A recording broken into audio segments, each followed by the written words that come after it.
What's going on, everybody? Welcome back to Roll Tide Rewind. It's been a while since our last episode. A lot of things have happened. Alabama's beaten Georgia 41-24, won its 29th SEC championship. Number one in the CFP. They're going to play Cincinnati in the Cotton Bowl in the semifinal game.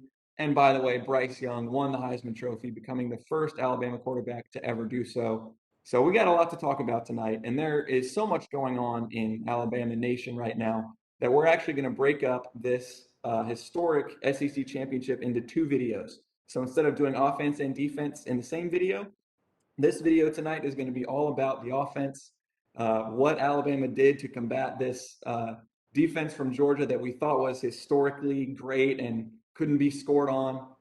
So basically, we're diving into the night that Bryce Young won the Heisman because this is what did it for him. So we've got some big plays here. We're going to highlight just exactly what Bryce did that propelled him to become Alabama's first quarterback Heisman Trophy winner. So we're going to start off here in the second quarter with this touchdown to John Mechie. And Thomas, you're going to walk us through this one. So take it away. Alrighty, I picked this play because it kind of shows it's one of the plays that I thought the offensive lineman did an incredible job on. So this is the Mechie touchdown on our second drive of the second quarter where we drove down the field.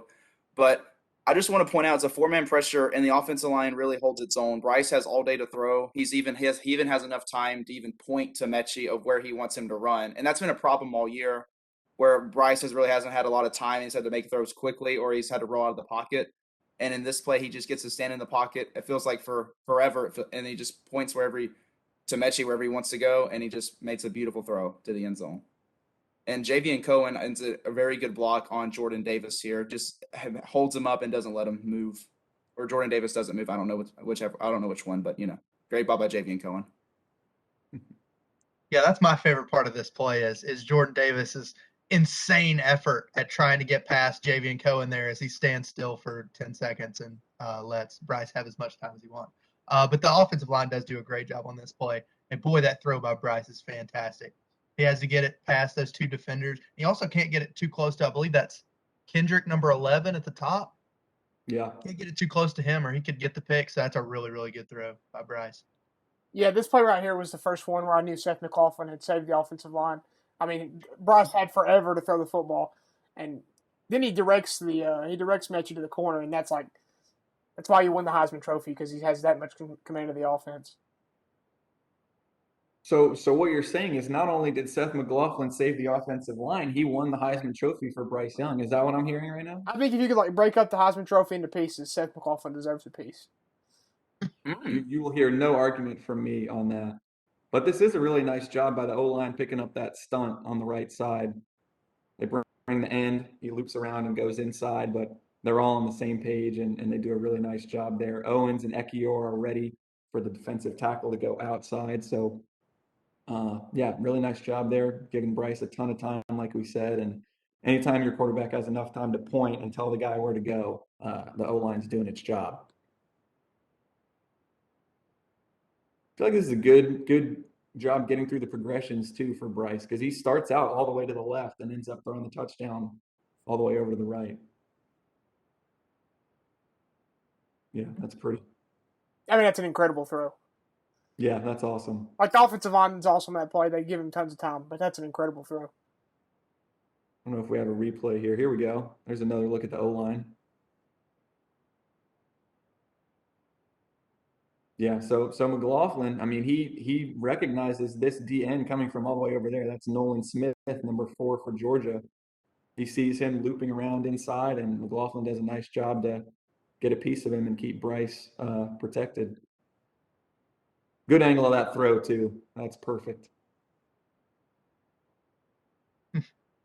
Also love watching Jameson Williams watch John Mechie make that catch. It's awesome.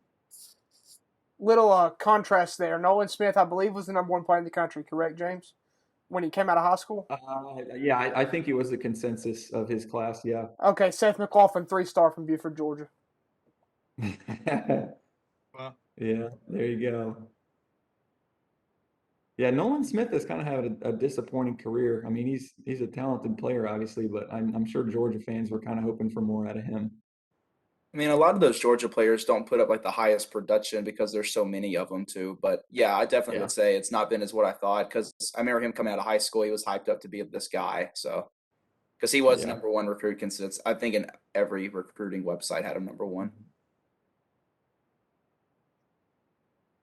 All right. So there's one last view of that. Really nice throw. That put Alabama up, what, 17? Nope, sorry. They were down at that point. So Yeah, that was 14 their to first 10. lead of the game, up 14-10.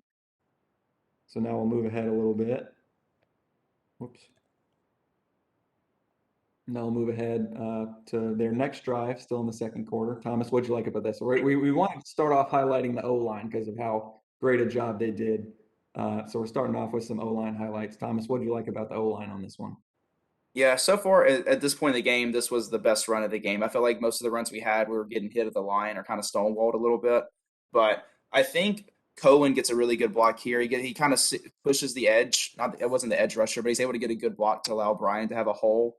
And Evan Neal even goes up to the second level and is able to get, I think it's the corner, or it may have been a linebacker. Or yeah, I think it was the corner. And Brian's able to spring free for it looks like 12 to 13 yards. And like I said at the time, we hadn't been really running the ball well. We were kind of focusing a lot on the passing game, and Brian's able to make a good run there, and also a good double team by Ekiyor and Seth McLaughlin too. They kind of pancake the guy, so always good when you pancake somebody. Yeah, that was the first thing I wanted to comment. These two guys, McLaughlin and Ekiyor. I mean, this guy 95, he's not a scrub. I mean, we know Georgia's defense is full of 5 stars, and I believe he was a 5 star, and he's getting some NFL draft love right now. And they just do a really nice job. They push him 5 yards downfield, and they knock him to the ground. That's really well done by those two.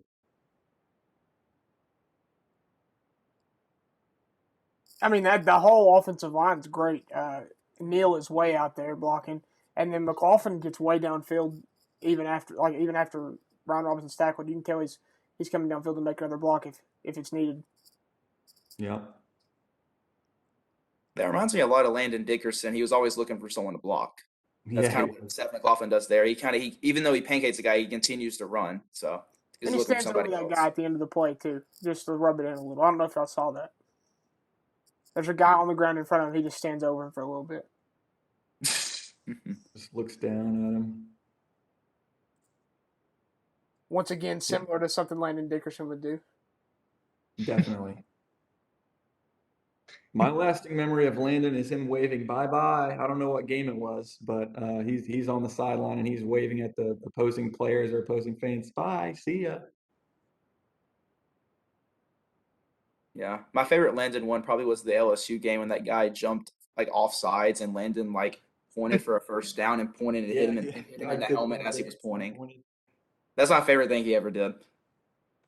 Getting to play in the Yeah. national championship game after being injured was cool. I thought for Landon. That was the coolest thing. That was really cool. Yeah. So all around, pretty dang good run blocking there, which was nice to see, given that they've struggled a little bit in that department. Here's a little different view. See Evan Neal getting downfield there on 31. That's a nice view of McLaughlin and Ekiyor right there, pushing their guy to the ground. So really well done. Now we'll skip ahead a couple more plays to this same drive. And now we got a 2nd and 12 situation. Thomas, wait, what do we got here? Yeah, so they bring a 5-man pressure, so it's 5-on-5, and I felt like the offense line was able to hold their own there, and I believe Ekiyor gets a good. Yeah, he realizes the linebacker's coming, and he kind of goes off of his guy and is able to block the linebacker, and I think McLaughlin also catches it too. So McLaughlin sees the guy's coming, the guy goes around to Ekiyor's side, so McLaughlin pits at the guy Ekiyor was on, and then Ekiyor pops out to the linebacker, and it gives Bryce enough time. Owens, his guy comes off the fastest, but he holds him long enough to where Bryce is able to make a throw downfield. And I think and then Evan Neal does a good job. He's top 5 pick easily, and he just that guy doesn't move. So Yeah, Neal arguably gets some hands to the face action there and still kind of holds his own. I mean, the guy's hand is like up in his throat, it looked like. yeah. But yeah, again, just all around really good. Especially, I mean, the interior, this is just so different from what they had been doing all year long, picking up the stunts, picking up the blitzers. They were just all on the same page. Ekiyor does a great job picking up that linebacker. I mean, he just stonewalls him. He just stops right in his tracks. That's really impressive. I'll give Javian Cohen credit too. His guy barely even moves. Yeah. Like Javian Cohen barely, he takes 1 or 2 steps back. Yeah, and that's 95 again, Devontae Wyatt, who's a really good player, gonna play in the NFL and have a big role in the NFL. So that's a pretty good job by Javian Cohen, who we've talked about before, has had his moments this year, but has been a little inconsistent. But he held his own there against a really talented player. Let's see if we have This is a another big video. time for it too. This is a 2nd and long, 2nd and 12, I believe it was.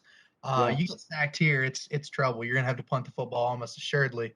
But instead, we get 11 yards. Jameson thinks he has a first down, but he's definitely short there, and it's a 3rd and 1 instead of a 3rd and 20, 21, something like that. So this is a Yeah. big play at a big time. I like that play design too. I love him coming back across the middle there, and even the route that Jaleel runs he runs an out route, and if you can get 5 or 6 there, you still like your chances with our offense on 3rd down.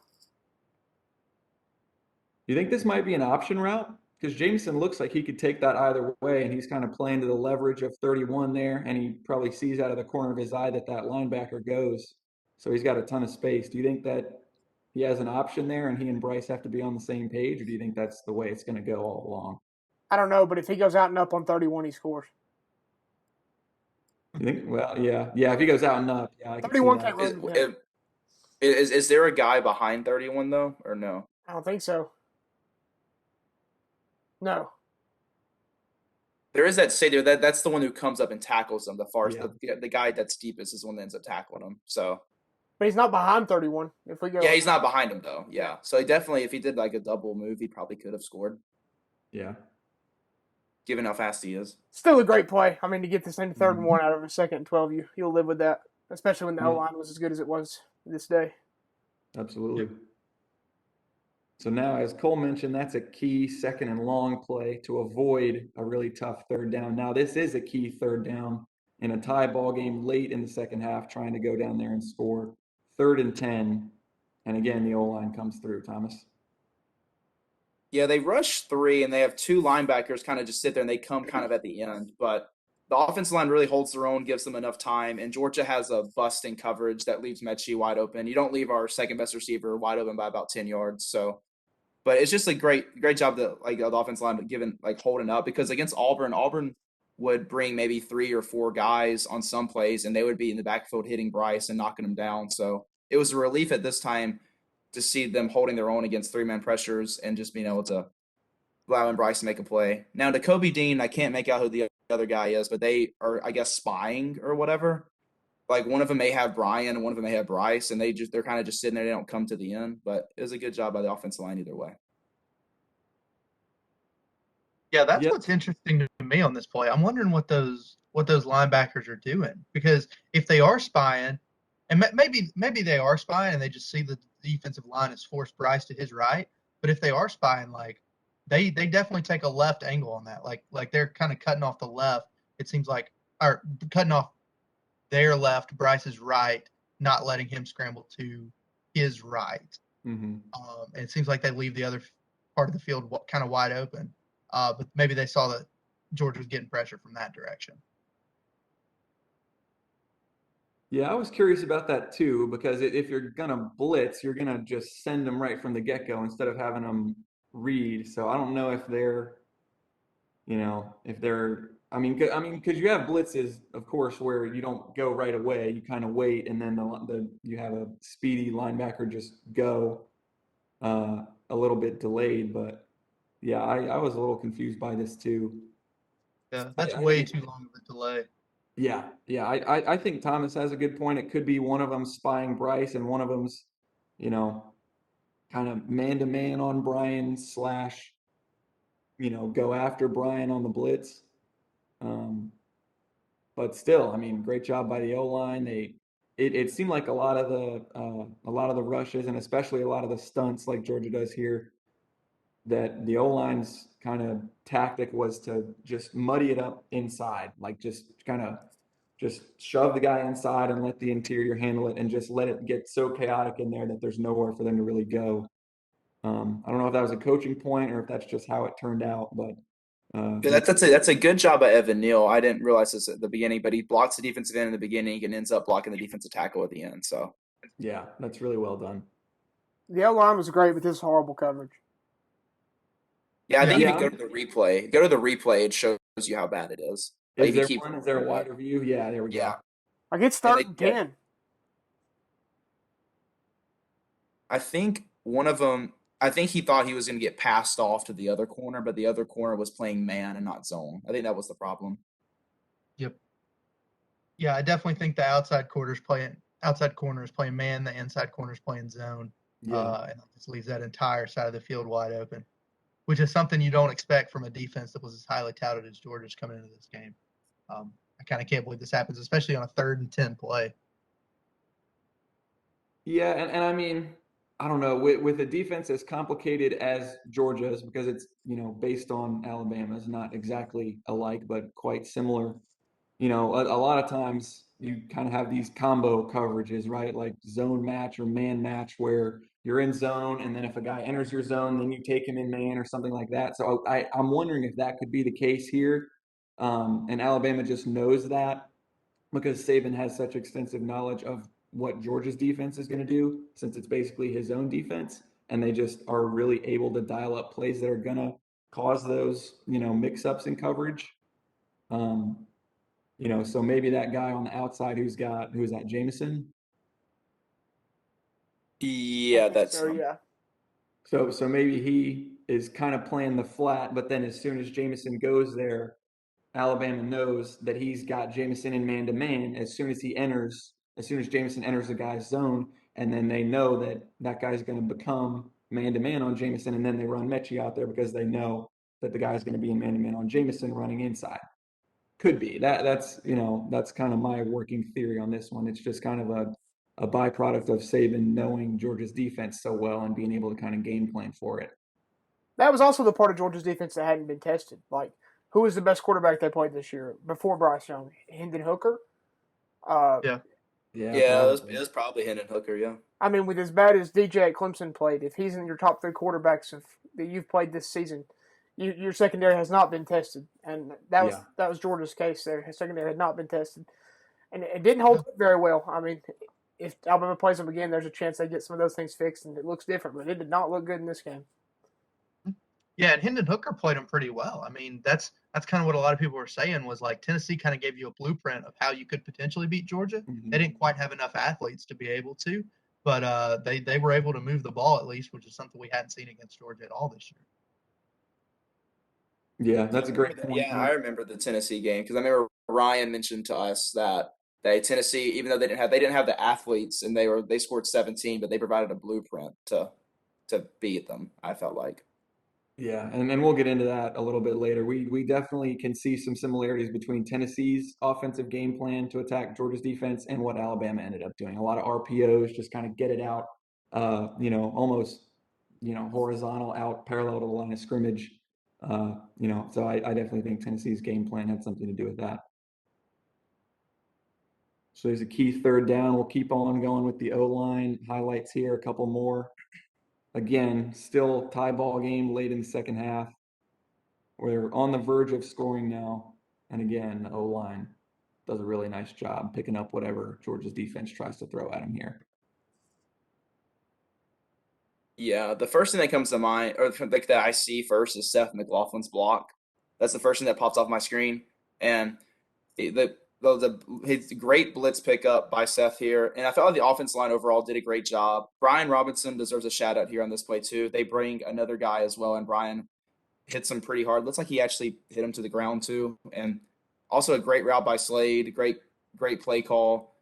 And this is the play after Mechie got hurt. So this is kind of a big play. We needed to score. Like a touchdown gives us all momentum going into halftime. We get the ball back after halftime. So really great play call here and great job on the offensive line. And I think as far as O'Brien, it's important to still be able to throw the ball with Mechie out. And I think when you go right back to it here with Slade, you're like, okay, we're still going to throw the football. We're not just going to grind this out and hope to win 20-17 from this point out. We're going to continue to do our game plan and do what we're supposed to do here to win. This feels like it's supposed to go to Slade all the way, right? Looking at the design there, they kind of run the short little in route by Ja'Cory Brooks up top there to create space for Slade. And they put Jameson on the bottom side of the field. I think they put two guys over there on him. I think it goes to Slade all day. I mean, Bryce's eyes that direction the whole time. It's just Yeah, waiting for Slade to outrun him because he knows he's got enough time from the O-line.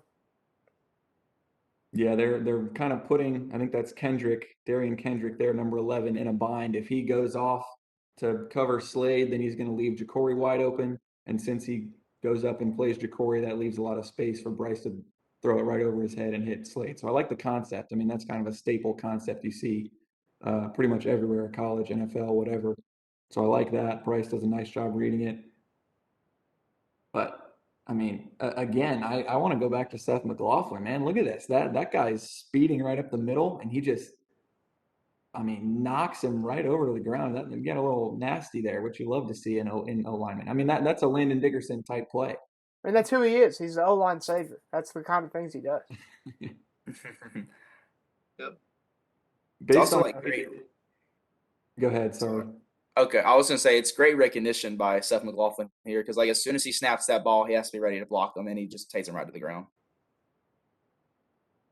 Yeah, we think they stick with this configuration on the O-line. McLaughlin at center, Owens at right tackle. You have to. I mean, why would you change that? You just got your best performance of the season. Yeah, I agree. Auburn sacked Bryce 7 or 8 times the week before, 7 or 8, and they allowed 0 this game. I don't remember him ever being knocked down in this game. Yeah, me either. I mean, he was kept really, really clean in this game. You love Evan Neal looking for work there too. His guy drops back. He realizes it and goes in to help out Javion Cohen with his guy. Just the communication, they just work so much better as a unit in this game. I don't know. I don't know what they did, but it was a stark difference. Got another view here of that route by Slade.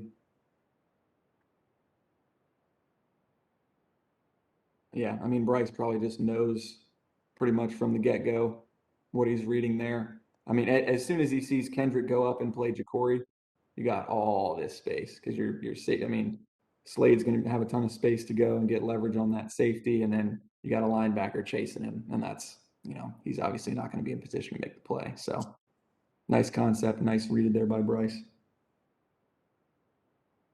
We got anything else on this one, boys?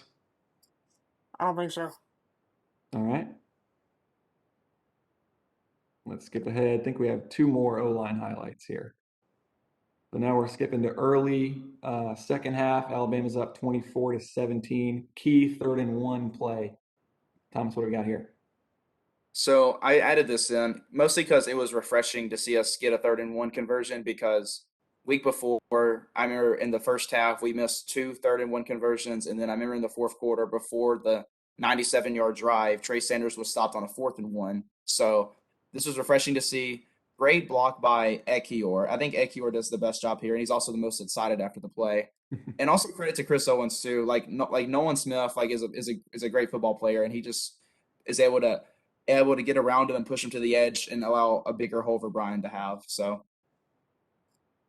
but I think it's Ekiyor. He's able to help on the inside, then he comes off the block, and I think that's Nakobe Dean, the Buckus Award winner, and just takes him and he just goes right to the ground. So, Evan Neal also helped out with that too, but still a great block.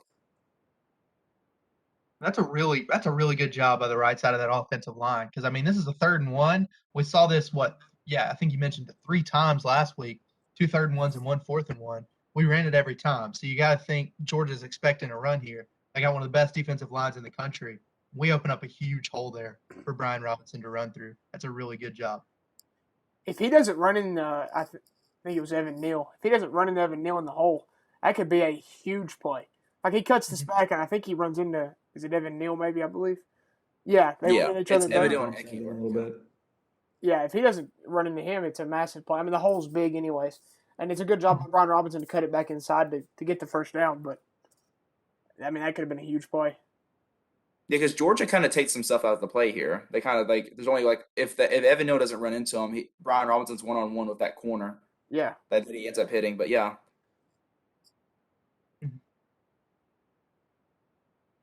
Yeah, I can't get over how good that is from Ekiyor. I mean, the recognition, Ekiyor's probably not the most athletic guard you'll find in the world, but the athleticism to be able to get out there and pick up Nakobe Dean, who Thomas, like you said, won the award for the literal best linebacker in college football, to pick him up in space, use his momentum against him, and keep that running lane open. That's really good. Yeah, and that's after sealing the defensive tackle inside, keeping him out. Then he gets to the second level, and then he blocks Nakobe Dean, which is really impressive. I think he even pancaked the guy who he blocked inside. If we show it again, go back a little bit more. Oh, I think it was he picked up the linebacker and then he picks up Nakobe Dean. He picks up two linebackers on one play. Yeah. Still, it's so impressive. Yeah, that's very impressive. Yeah, very refreshing to see a gain of, what do you end up getting on that? I guess like 7 on 3rd and 1. That's really what you like to see. It's going to help closing out close games. This one didn't end up being that close, but going deeper into the postseason, that's a very valuable skill to have. I mean, you said this would end up close, but this is huge for this drive. I mean, we're only up 7. It keeps us going instead of sending the punter out there on the field. And we score on this drive. I believe we hit Jameson Williams for a touchdown pass. Mm-hmm. Yeah, that's the drive.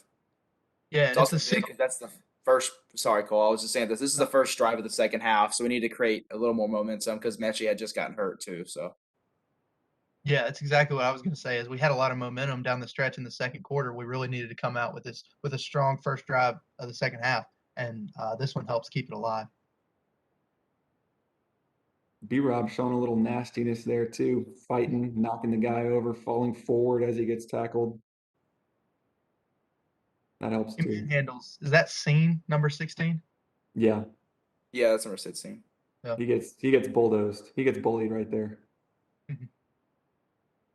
See ya. Yep, really good. All right, last highlight for the O-line here. We're going to skip to the very end of the game, pretty close to the end of the game. We got a 2nd and 9. Now this is the situation we were just talking about, right? Trying to close out the game here. That's like the first thing that pops up that I see here is a great block by Evan Neal. Like the play goes nowhere without Evan Neal's block. And also great vision by Trey Sanders. I don't know if they were calling an inside run or an outside run, but based on Evan Neal's block, you kind of have to take it outside. And Trey has great vision and takes it out there and gets about 15 yards on the play. But like I said, the play starts and ends with Evan Neal's block. And he just takes that guy inside and Trey's able to run right around him. And because he pushes him inside, it affects Nakobe Dean's ankle as well. So that's a great play overall. And Slade gets a good block out here on the outside to allow the run to go as far as it did. He's able to sell the route and get a good block, yeah. Yeah, he draws that guy out there with him, and then he blocks him.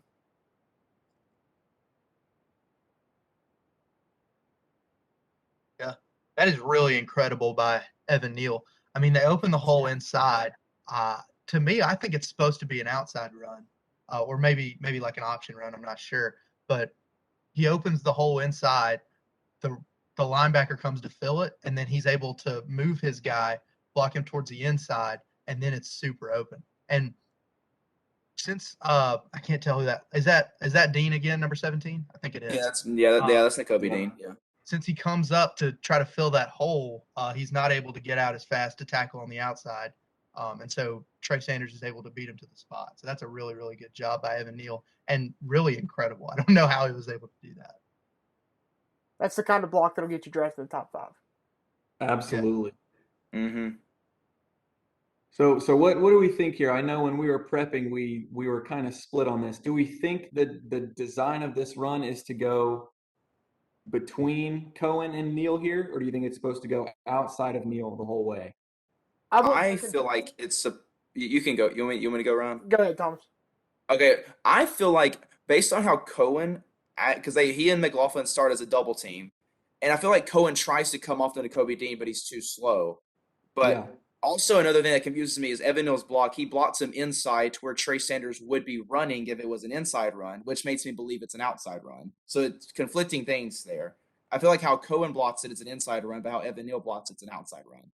So what's your vote? If I had a vote, I think it's an outside run because he blocks the guy inside and Trey Sanders is able to go outside. I would say it's an outside run. I think it's supposed to be an inside run, and that he just turns the guy and seals him back off to the outside.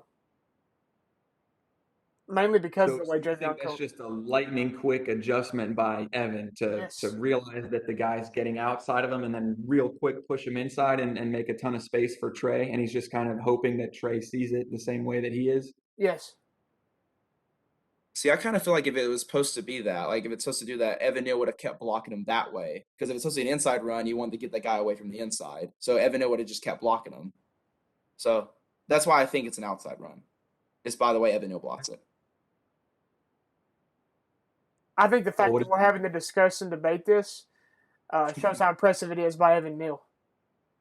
Yeah, that's unreal. That's unreal. That's a 6'7", 350-pound man being able to move that quickly in space. And 41 there, if I'm not mistaken, is an inside linebacker. I mean, he's not a slow, lumbering defensive end. He's an inside linebacker who kind of like a hybrid edge rusher. So, I mean, he's up against a quality athlete, and he just moves him against his will, which is, the thing that O-linemen pride themselves on the most. That's just an unreal block by him. Cole, what do you think? Is this supposed to go inside or outside?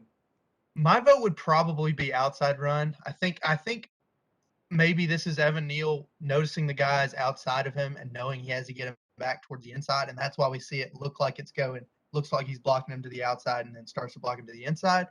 I like to think it's an inside run because if so, that makes this play even more impressive because Evan Neal notices that it'll be better to go to the outside even in the midst of blocking, I think. But I think it's an outside run. And I feel like we need to mention this. I think Cole said it during the prep, but this is the Trey Sanders we've been waiting on. This type of run right here, like his vision, his explosiveness. Like we didn't really see that in the Auburn game, but as soon as he sees that block, he just goes straight for that run and gets burst and gets yards. That's a great run. Yeah, he looked like a 5-star running back instead of a guy who was coming off multiple injuries. Yeah. Yeah, and I mean, it takes time when a guy's had, I mean, I don't think a lot of us realized how serious that injury was until he posted the picture recently. But I mean, he was in really rough shape. That car got messed up pretty bad, and he said there were, he was worried he had to get airlifted, didn't he? He was worried he may not make it. It was more serious than a lot of people realized at the time. He's fought hard, and I'm glad he played well against Georgia for him because he's really battled to be back. And yeah, he was a really good player in high school. I saw some of his highlight tapes when he was at IMG. He looks good. He looks good now, so I'm hoping he's back to who he was. Yeah, I mean, he was the number 1 running back in high school too, so very talented guy. Famously said he was going to win a Heisman Trophy. Yeah, not just a Heisman Trophy. He said he was going to win it his freshman year. Yeah, well, swing and a miss, I guess, but not completely up to him. I like the confidence. I do too. Yeah. I would rather a guy coming in to say, I'm going to win the Heisman than I have zero chance to win the Heisman, right? Yeah. Absolutely. Yeah. Anything else on this one, boys? For the record, I think it's an outside run. I think Trey Sanders does a nice job kind of pressing that hole. Like they kind of coach him up to kind of stay inside at first and kind of get the linebacker to commit to that and create a little bit of space. And I think that's exactly what happens here. So my vote is outside. I could see either way, but that's just what seems more likely. Any other comments on that? Any other shout outs? I don't think so. All right. So there's plenty of highlights from the O-line. I think definitely their best game of the year. Would you guys agree with that? I mean, definitely. Oh, not even close. This is the best game they've had. Yeah, they were awesome against a great front six, great defense, and they kept Bryce clean and ripped off a couple of really nice runs. Now we want to get into the game plan a little bit, kind of how Alabama, Bill O'Brien put together this game plan of how to attack Georgia. So we talked a little bit about it with in terms of Tennessee's game plan, kind of providing the blueprint. So I want to go through a couple RPOs that Alabama ran in this game to kind of just soften up the edges and kind of take Georgia's great pass rush and great front six out of the game. So we have Cameron Latou motioning across as an extra blocker, and they're just going to – Bryce is really reading – I think he's reading Nolan Smith here, who's the defensive end, kind of dropping out there. If anyone wants to disagree with me on that and thinks his read is something different, feel free to chime in. But I think he's reading Nolan Smith. Nolan Smith kind of hesitates, gets his eyes in the backfield there. Bryce notices that and just pitches it out to Jameson there. Really nice job by Slade Bolden, of all people, blocking former #1 overall defensive end Nolan Smith there. And Latou does a nice job blocking down his guy in space too. So a lot of things working in tandem there. Good read, good blocking. And this is actually the first play of the game for Alabama. So you get the chains moving right from the start. Yeah, I kind of tend to think he's just reading the numbers out there, and I think if somebody comes across with Latou, it's probably a run. But since nobody does, you got 2-on-2, 2 blockers, 2 defenders, and it's just going to be an easy play for Jameson. I'm with Cole. I think it's just a numbers game. I think he looks out there. He says, we've got 3 guys. Once Latou gets out there, they've got 2. We should gain some yards here, especially this early in the game. I don't think that he's reading anybody, really. I think it's just knowing how safe you can be with 3-on-2 out there. Yeah, that's a good point. And for anyone who may not be all that familiar with RPOs, the way you can tell, it's super easy to tell if it's an RPO, if it's a pass, because if you watch the offensive line, they're run blocking. So if you see the O-line run blocking, but the quarterback ends up throwing the ball, that's a telltale sign that it's an RPO. So the options here are Bryce can either hand it off for a zone run to the right, or he can, as we saw, if he likes the read better, he can just toss it out there to Jameson and hope that the blocking works out. So if you see the O-line run blocking and it ends up being a pass, that's your signal that it's an RPO. Now we'll skip ahead a little bit to a pretty similar RPO that Alabama ran here early in the second quarter. So now we'll see, again, they pitched out to Jameson there. Good blocking by Slade. I mean, the acceleration there by Jameson is unreal. He gets to the 45 and it's like he shot out of a cannon. But again, that's pretty similar. If you watch the O-line, they're run blocking to the left, so it's run to the opposite direction this time. But again, Bryce makes a quick read. I mean, we've talked about this play. This may even be predetermined based on numbers and what he gets, the look he gets pre-snap. But again, just a pretty simple RPO. Doesn't put a lot of strain on the O-line, on the receiver to get open, on the quarterback to make the read. Just nice, easy way to move the sticks. One thing here, Jameson Williams is really, really fast. And I loved the block by Billingsley. That guy almost falls down. That's a great block by Billingsley. And also a good block by Slade, too. But the Billingsley one pops out the screen to me. Yeah. I think we've learned from watching Billingsley, that is definitely not his strong suit. He is definitely not a block first tight end. So that's a really good job by him. And like you said, Slade does a really, really good job there. He's the opposite of Carl Tucker, the North Carolina transfer. Like, I can catch, but he can block. And Jaleel, he's not the guy who can block, but he can catch. And he does a great block right here, though. I mean, that's a really good block for him to extend that play to get the first down. Yeah. Do y'all remember when Carl Tucker transferred and they had the quote from Carl Tucker that was like, yeah, they told me I could have this Irv Smith type role? That was funny. Brother. Yeah, that didn't exactly pan out. But again, yeah, don't want to linger on this one too long. Just wanted to show they run a lot of this kind of similar type RPO looks multiple times in one game. And now we'll see another pretty similar look there. This is late in the game, and instead of going to Jameson, this one actually goes to Ja'Cory Brooks. So we're going to have Latou motion across here. We're going to have, I think that's Latou and Slade, I think. And then they're going to block, and then you're going to see Ja'Cory.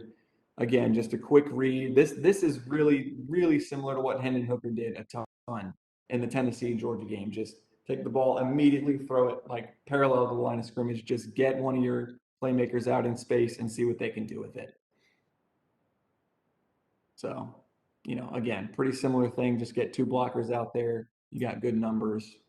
And then, Ja'Cory Brooks is fast. Because he gained speed quick there for a 10-yard burst. Yeah. Yep. It also helps on the play. The corner, I think 31 comes on a blitz, so they just leave him alone, and then Slade and Latu are able to block the two guys in front of him, which allows just and Jacory, like you said, very, very fast bursts and gets like at least it looks like 10, 11 yards on the play. Yeah, I don't think Jacory gets enough credit for how fast he is because he shares a team with Jameson Williams, who's just superhuman fast. But you're right, he's really fast on that play, and we need it to get the first down. Yeah, that's a good point. Yeah, the corner blitzing, if Bryce isn't predetermining this, he knows it basically right there. As soon as the ball hits his hands, he can see 31 flash and coming at him, and he pretty much knows that he has really good numbers over there. And good blocking by Latu and Slade on the play. Good job by Latu. He's hustling out there to make a block. Yeah. Yeah, and I believe we mentioned this when we were talking about this earlier, but I think Slade here, if you watch him, he points out the corner blitzing there. So you see that? Yeah. So that Yep, probably he is the guy they're notices it. reading there. Yeah. So really, all three of these plays, you get pretty solid blocking. I mean, Slade kind of, he, doesn't really sustain that, but does a decent job. And then Latu, again, in space, does a nice job kicking that guy out. So you get good blocks from Slade on all three of these plays and from the tight end on all three plays. And that's really the key to the success of these plays is the blocking at there on the perimeter. So that's 3 RPOs, pretty similar plays. Now we're going to go to another RPO that's a little bit different. So we saw Billingsley throw a nice block on the previous play. Now they're going to involve him, and he's going to be the guy that is on the receiving end of the RPO. This one ends up not working because Georgia brings a little run blitz there with 41 Tyndall there. So this one doesn't quite work, but you can see what they're trying to do. Again, you see the O-line run blocking, little zone run to the left, and then it's just going to be just quick hitter to Billingsley who's motioning across the formation. This one obviously doesn't work here at the beginning of the second quarter, but then if we fast forward a bit, we're going to go late in the second quarter, and we're going to see them go back to it and say, okay, Jaleel, you didn't really get much of a chance on the last one because we gave up the pressure. So we'll give you another chance. And now this time it does work. An RPO doesn't have to be a 12-yard gain to be successful. I mean, 1st and 10, you keep your quarterback clean, you pick up 4 or 5 yards, that's a win. I love that on first down. Absolutely. That's a great play call for first down. If you're looking at 2nd and 5, with the way the offensive lines looked for a half, you got to love your chances to convert that first down. Yeah, absolutely. Keeps you ahead of the sticks, gets Billingsley involved. Bryce doesn't have to make much of a read, really. So, just simple stuff. Get Georgia's guys, to where they can't just go right up the middle. They can't hone in on the run. They know that they got to defend the whole field. So, yeah. Also, I wanted to mention this is Joel Billingsley's first multi-catch game since the Ole Miss game. That's wild. Crazy. That's absolutely crazy.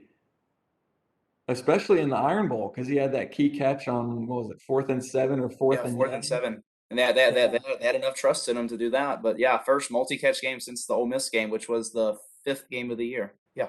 Yeah, good for him. Imagine being told that before the year. I mean, I came in thinking he was probably our number 2 option, most likely behind Mechie. Mm-hmm. So good down the stretch last year. He's just a matchup nightmare at tight end. So that's crazy that he's been had so little involvement in this offense this year. Now he was in the doghouse like immediately in the beginning of the year. It's the Ole Miss game. I know against A&M he had a problem with drops, and I felt like in some games he had a problem with drops. But it was nice. It's nice to see him get going because he's a very talented player. How much do we think his role could potentially increase in the playoffs with Mechie out? I mean, they have the receivers to kind of fill that void, but do we think Billingsley gets any more involved? I think to beat Cincinnati has to be big because they're good at corner. I mean, Sauce Gardner and Kobe Bryant are 2 of the best in the country. Yep, that's a good point. And if we're going to line him up in the slot or even at that normal tight end position, I think that creates a mismatch for Cincinnati, and I think he gives us the best chance to win. Yeah. I think what beats Cincinnati is our run blocking and Billingsley and Latu because Sauce Gardner and Kobe Bryant. Kobe Bryant won the Thorpe Award and he may not be the best corner on his team. So They have those studs on the outside. So definitely against Cincinnati, the run blocking and then Latu and Billingsley have to be big, I feel like. Did not know Kobe Bryant won the Thorpe Award. Somehow I missed that. Good for him. I had no idea, but wow, I didn't realize he was that good. I mean, I would have thought Sauce Gardner the Thorpe Award, Yeah, but no, his teammate did. he's the one who gets more hype. Maybe it's just because he goes by the name Sauce, but yeah, Yeah, wow. that'll help. But also, the name Kobe Bryant's not a bad one. It's worked out for some guys. That's true. That's a very, very Yeah. good point. Yeah. So yeah, let me get a little preview there of Cincinnati, even though we're looking back at Georgia here. So now there's a good look at how Alabama kind of game planned with the RPOs. We gave some shout outs to Seth McLaughlin and the rest of the O line. Now we're just going to run through to wrap it up some of the other key plays that changed the momentum of this game and eventually Bryce's Heisman campaign and Alabama's playoff chances. So let's run through some of the big plays here for our last segment of the show tonight.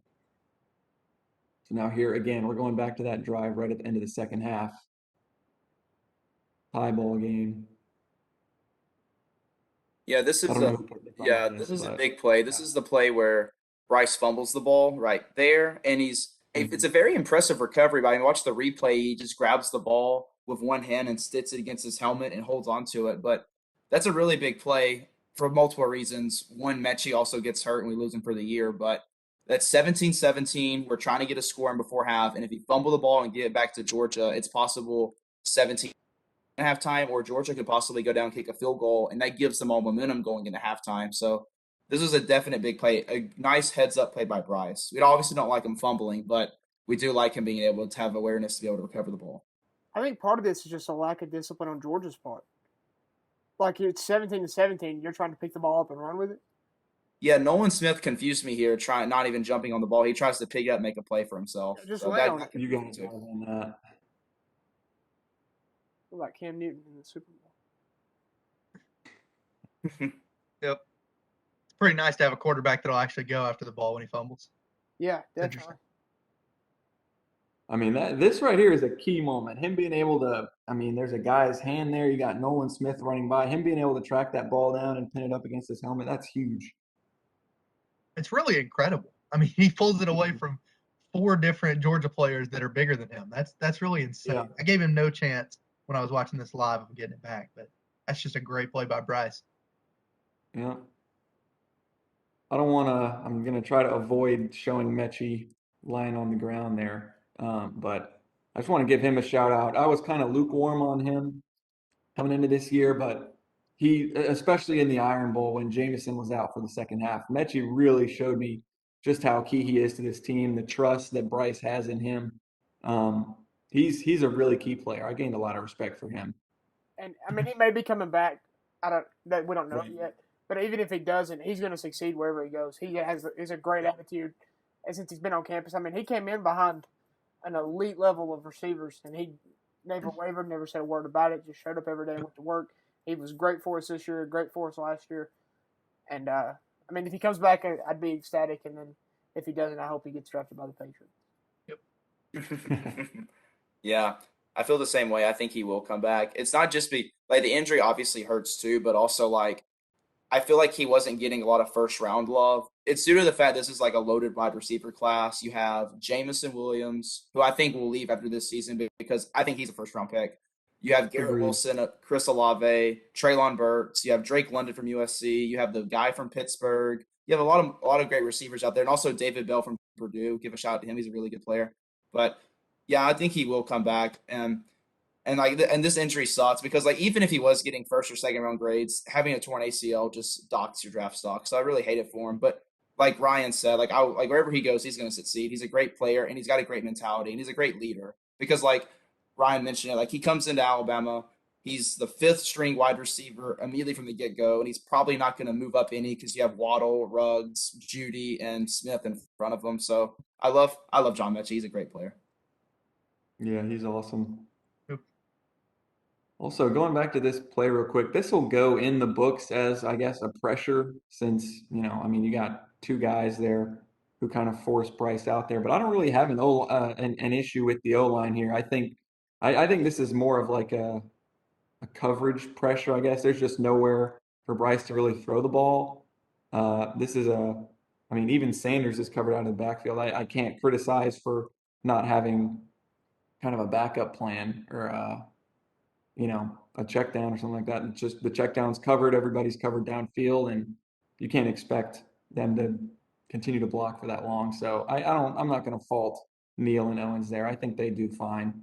I just don't think anybody's able to get open. If this is the most pressure we're allowing for a game, we're doing great. We're in a great spot. We need to be happy with that result. Yeah, for sure. So now we'll run ahead here. We're just going to kind of skip around. These aren't in chronological order or anything, but we're going to just skip around and show some key plays. So now we're back to the fourth quarter, 3rd and 5 again. 2-score lead for Alabama, trying to ice the game here on a 3rd and 5. Yeah, this is a big play because like when Alabama got the pick 6, Georgia went down and scored a touchdown, and then we went 3 and out. They got the ball back, and they had a 4th and 5, but due to a penalty, they punted the ball.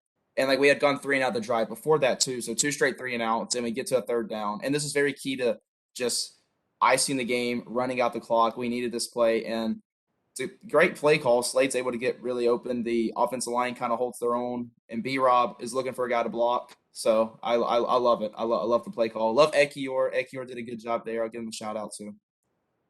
If you would have told me when Slade Bolden dropped the ball in the end zone in the swamp that he would be catching passes for us in critical moments in the SEC championship, I would have thought you were crazy. I thought there was a better chance in the transfer portal by then than there was that he would be playing on this football team.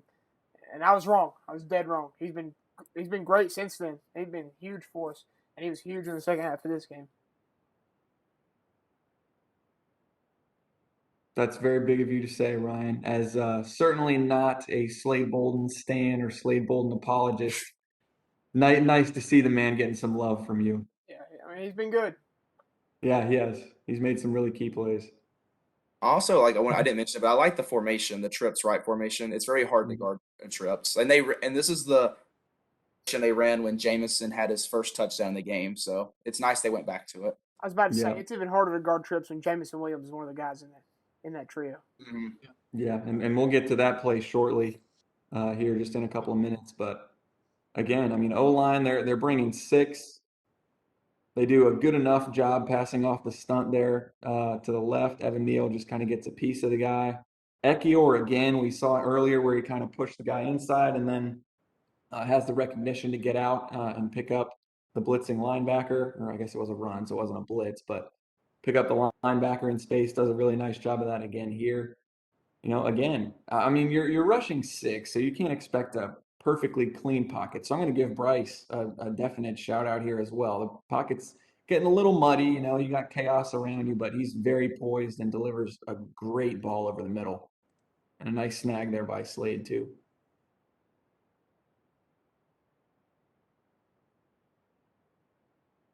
We gotta shout out the man right there, Seth McLaughlin. Saved the O-line, right? That's right. He did. I mean, his guy doesn't even like Steph doesn't barely moves on the play, so it's a great block by him. He's barely moving, so can't move a brick wall. All right, for this next one, there's not a whole lot to really break down about this one, but this is potentially the most memorable play of this game, just due to the awareness and the wherewithal by Bryce to pull it off. So. I mean, there's not a whole lot you can really say, but that's just super impressive. Comes at a key moment. It's a Johnny football kind of play, where he's just making the unexpected happen. Like it's like magic. This is the kind of play that I feel like goes against Alabama in all our games we lose. Like honestly, I feel like there's a play like this in every single one, single game we lose. Yeah, I think James Gary after this play called Bryce a point guard. They say it a lot, but I think after this play, it's a definite. It's okay to say it after this play. I guess, but they overuse that. Like we get it. He's a very good distributor. Please be creative, commentators. This is a message to Kirk Herbstreit, Chris Fowler, whoever's commentating Alabama's games in the future. We know you guys love watching Roll Tide Rewind. We appreciate you watching. And so now we would like to ask a favor of you, and that is please come up with a different way to describe Bryce Young than point guard. Thank you. Signed, James Ogletree and millions of others. Millions. Millions of others. Millions of people have a problem. But yeah, I don't know that there's a whole lot more we need to add on this one, but we just felt like we had to include it because it's such a heads-up play. Just shows the distributor that Bryce Young is, and yeah, point just guard. super memorable. Yeah, the point guard. Anyone else have anything to add on that? Well, I'm not going to dignify that with a response. Yeah, But I just anything kind else of to put a add on point this guard one? there. That's just what I wanted to add, was that he was a point guard. Yeah. I hadn't heard anybody say that actually, but yeah. If you listen to the broadcast, Gary always says point guard. He says he likes to mention it more than one time. Yeah. Gary. Oh, Gary. But I mean, now they can call him Heisman winner. So I mean, that replaces it. That's much better. I would much rather hear him called Heisman Trophy winner than a point guard for the billionth time. Yeah. So, all right, now we're going to go just back a couple of plays here, I believe. Oh yeah, this 1st and 20. This is an absolute dime. This is a rocket of a throw. I mean, like 52 yards in the air or something. Good old Pythagorean theorem. Toss in the geometry there. That's just unbelievable throw. This time next year, this will be included in a draft video for him. 100%. This is an insane throw. Yeah. Yeah. Now the question that I had when I watched this play was Christian Leary and John Mechie's routes. They're, in my opinion, way too close together. Oh, yeah. Christian Yeah. Leary realized it too. Huh? Christian Leary realized they were too close together too, because he bails and tries to get in the way of a defender. Yeah, he does. Right there, he kind of backs up and realizes, which is a good job by him of realizing, something went wrong here. And I'm guessing, not trying to assign blame here, but I'm guessing that the freshman probably ran the wrong route instead of the veteran. So, but it's a good job by Leary, just trying to create less havoc there and give Mechie a better chance of catching that. So.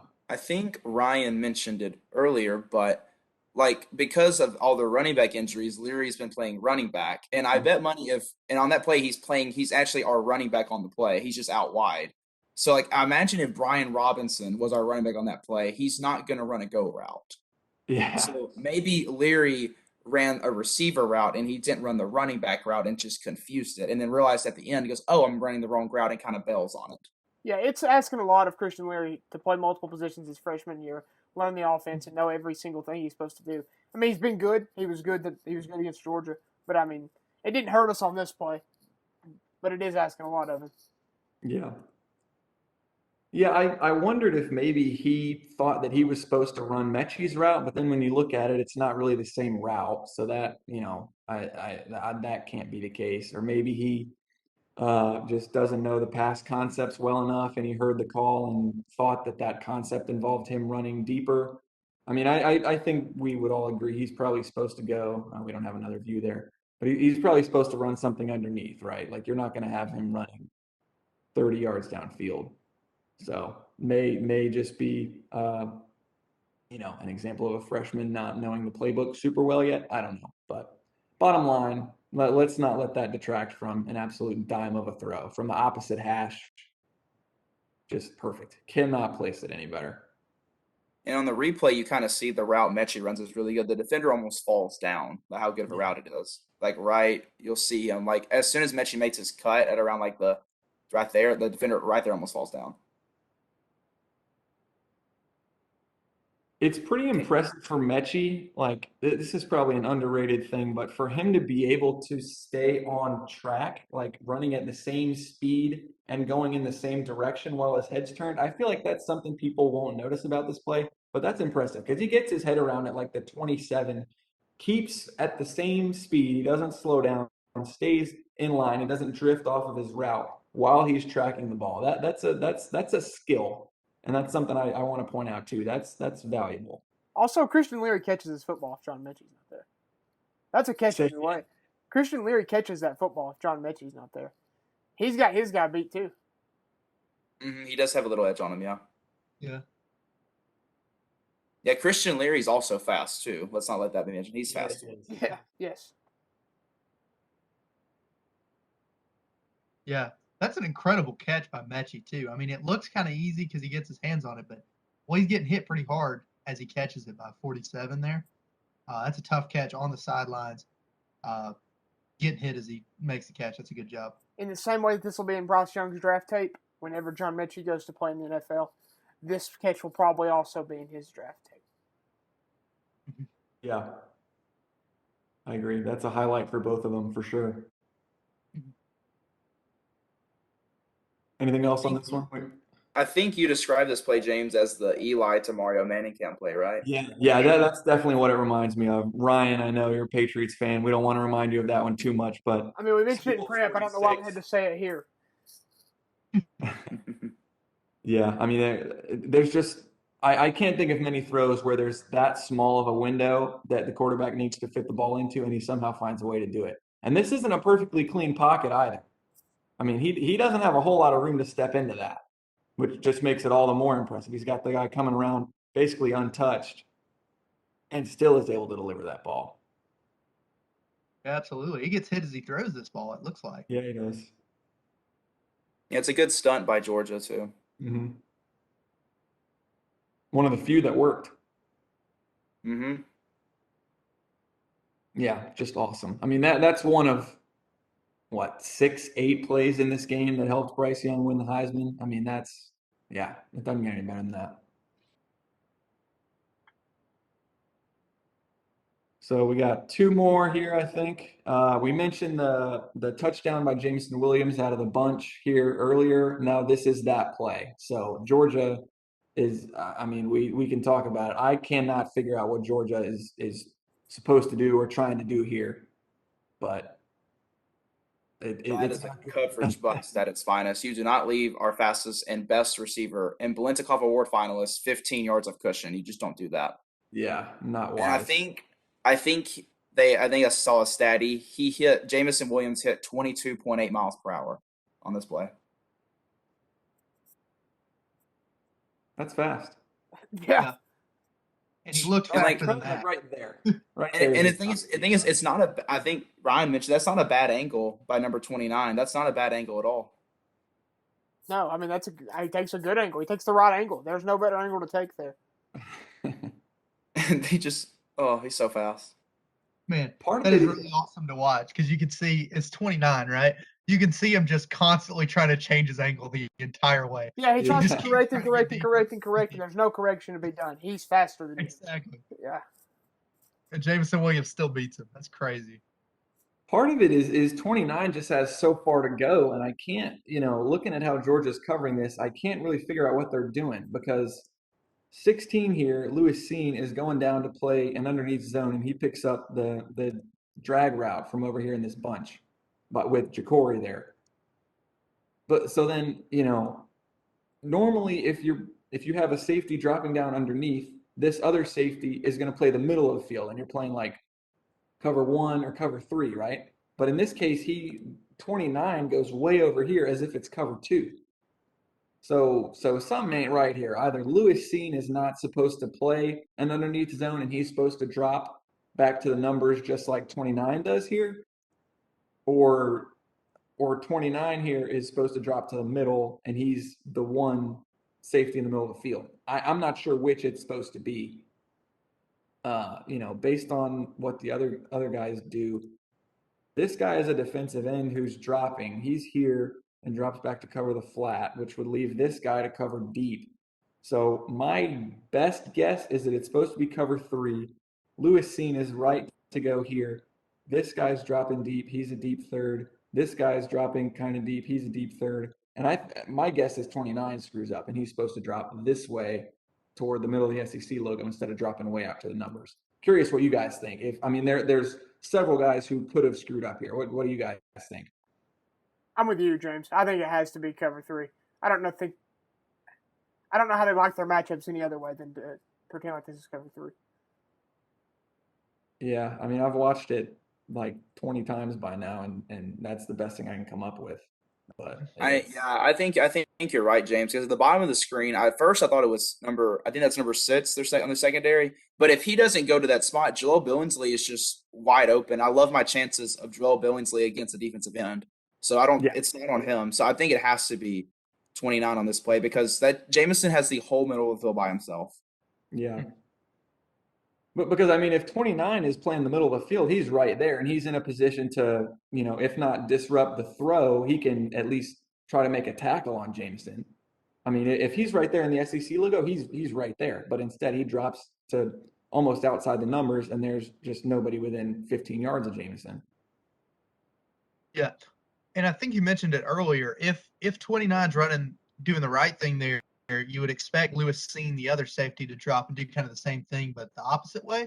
If he does that, he's in the same area as this corner on the bottom of the screen. So that doesn't make any sense. So I'm with you guys. I think it's 29 that messes up. It could be somebody else too, because that's such a massive blown coverage. But I definitely think 29 does not do the right thing there. Yeah. How's this pocket? How's the protection here? You got a blitzer coming up the middle. Great pickup by Brian Robinson. Yeah, that's really nice. Rest of the O-line does its job. Evan Neal's guy drops off to play the flat. Again, we see him go in and look for work and help out Javion Cohen, which is nice to see them all working together. Yeah.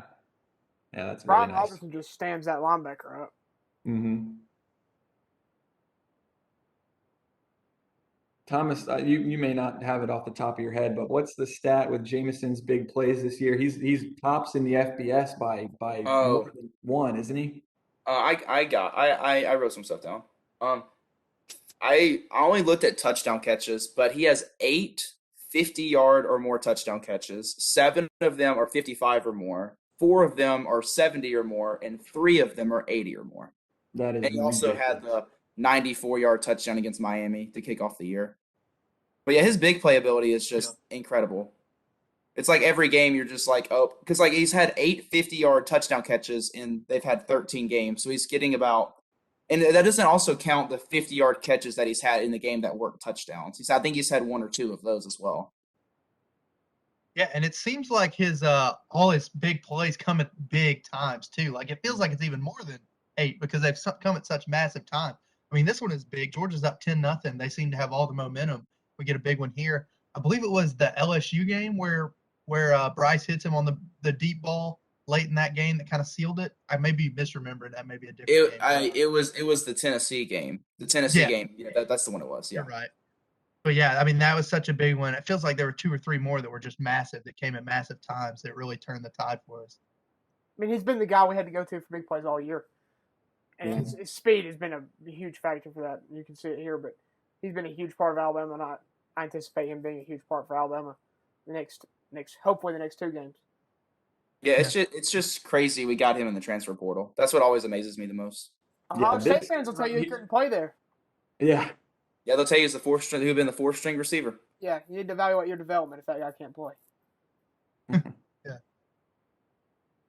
Yeah, and I think we mentioned it in prep, but like if we didn't get him out of the transfer portal, I don't think we'd make the playoff. I really don't. Agreed. I don't think we make the SEC title game. It's very possible as well. Yeah. Because I mean, with the close calls against Auburn, LSU, Arkansas, Florida, I don't know it off the top of my head, but he probably had a huge play, if not a huge touchdown pass or touchdown catch in all of those games. So I mean, we could be sitting here with 2, maybe even 3 losses if not for the big plays that he's made. So he's been absolutely huge. Yeah, and that one wasn't even his only big play in this game. This one I think was, I mean, this is like a mic drop moment. It puts Alabama up 2 scores in the SEC championship right out of halftime. And I mean, we've marveled at several of Bryce's throws, but my freaking goodness, this is the one. If any throw won him the Heisman, it was this.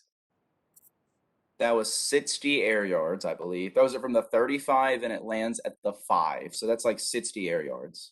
That's nuts. I think, James, you mentioned it like earlier, but that throw kind of reminded me of the Justin Fields to Olave play against Clemson, where like Fields, I think it was almost the exact, not like the exact same play, but Fields throws his about over 60 air yards, and it hits Olave right in the chest, and it was kind of a big play in that game, just as this one was in this game, because it kind of like let the tone of like in the Justin Fields game, it was like, oh, Ohio State probably may win this game, and in this one, it's like, oh, the first half wasn't a fluke. Alabama's just going to continue to do what they do.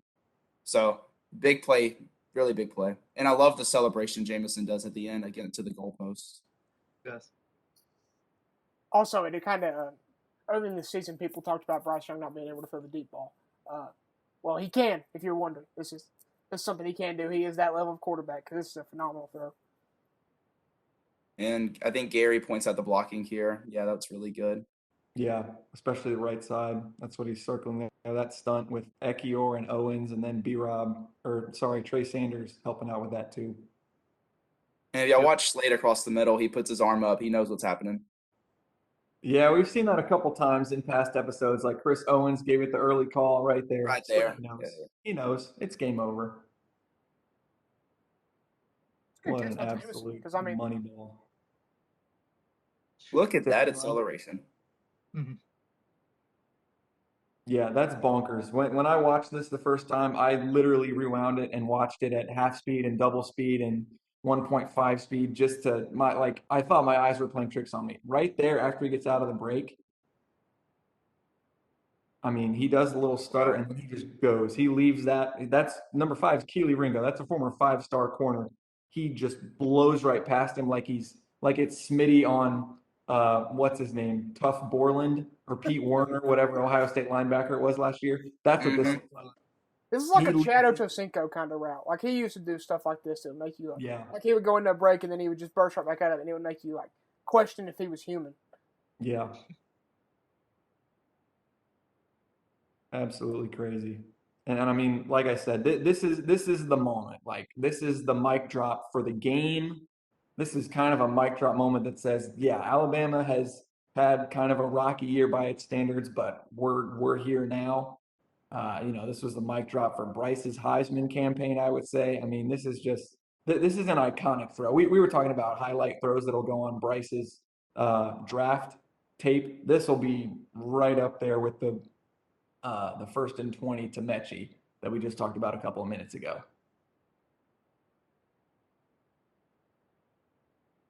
So, I mean, this is the throw that I'm going to remember this game by, I think. Once again, draft film, because it'll be on there. Mm-hmm. In the same way that the one to Mechie was on, is going to be on his draft film in the future. This one will be too. Easily. I mean, this may be the headliner. I feel like, I don't know. I feel like this is like when I watch this live, this is like, oh, that's like the best throw he's had all year. But then I remember the one in the Arkansas game, like in the second quarter, he hit Jameson, 2 guys recover him and hits him right in the money. I think those are definitely the 2 passes that go on the highlight reel. The first one you see. He threw one in the Tennessee game that was ridiculous. The one in Tennessee hit Jameson like in the face mask. It was such an accurate throw. Also, we're just recapping his best throws ever. The one to Devontae Smith that was making the rounds again this past week on the Heisman winner the Heisman winner video.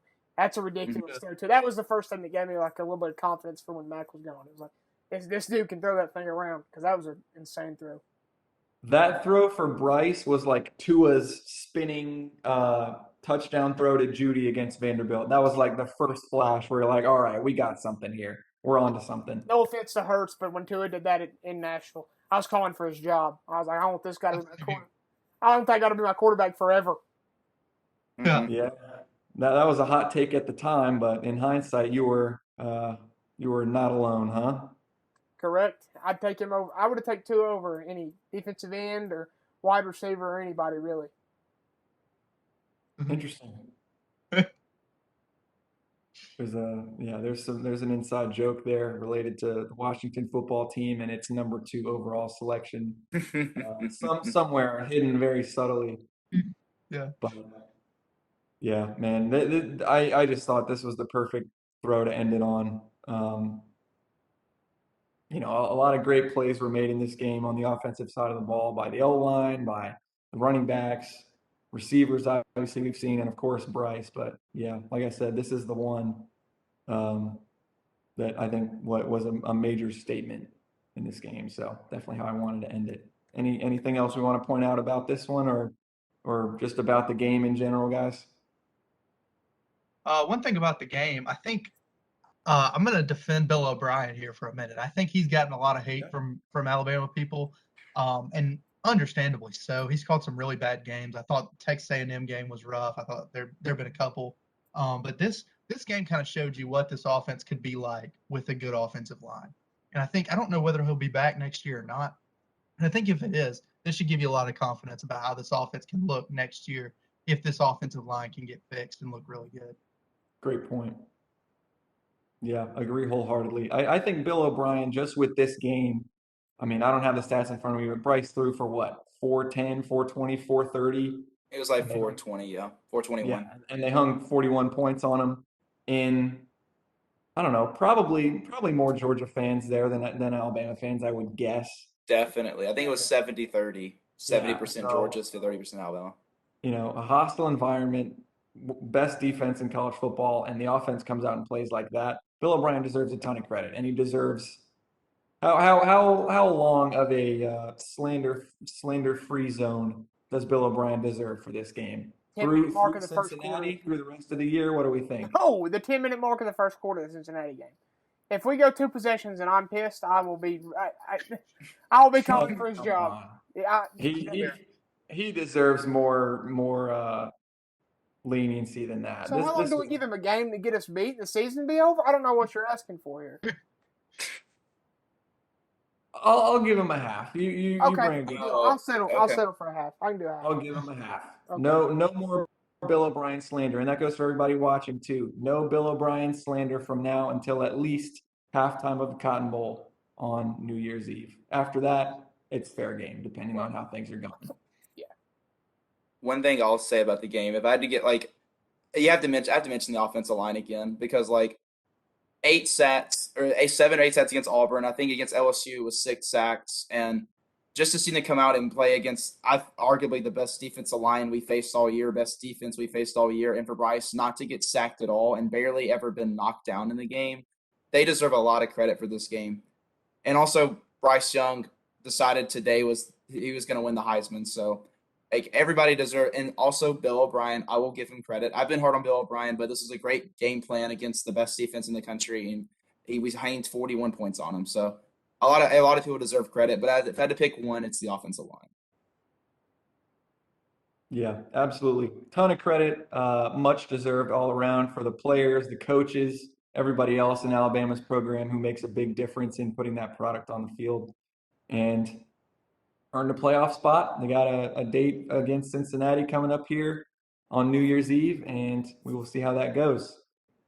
Fellas, it's been fun. We wrapped up the offense against Georgia. We'll have the defense against Georgia coming up here shortly in the next week or so. Any last words? I think we'll give Coach Saban the last word here for this video, but any last comments from us? I'm ready to see what game plan we have against Cincinnati with Mechie being out. So that's one thing I'm looking forward to. But other than that, roll Tide. Absolutely. Thank you guys all for listening and watching. We appreciate the likes, the comments, the subscribes. One thing I didn't mention at the beginning is we'll put a list of a bunch of timestamps in the comments down below this video. So you can skip around to whatever you're most interested in. We'll put timestamps for all the big plays and all the topics we hit on. So feel free to jump around and to whatever interests you the most about Alabama's offense in this game and how Bryce Young won the Heisman Trophy. So thank you guys again for watching. And now I think we will let the GOAT, Coach Saban himself, have the last word on this one. The rat poison that you usually give us is usually fatal. But the rat poison that you put out there this week is yummy.